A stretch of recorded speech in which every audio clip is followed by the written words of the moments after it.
ఏకముగా కూడి యేసునే వెంబడింతుము. నేనును నా ఇంటి వారును యెహోవానే సేవింతుము.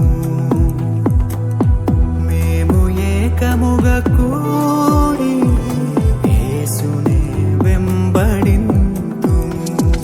ప్రభు సన్నిధిలో ఆనందింతుము, కల్వరి ప్రేమను ధ్యానింతుము. ప్రభు సన్నిధిలో ఆనందింతుము, కల్వరి ప్రేమను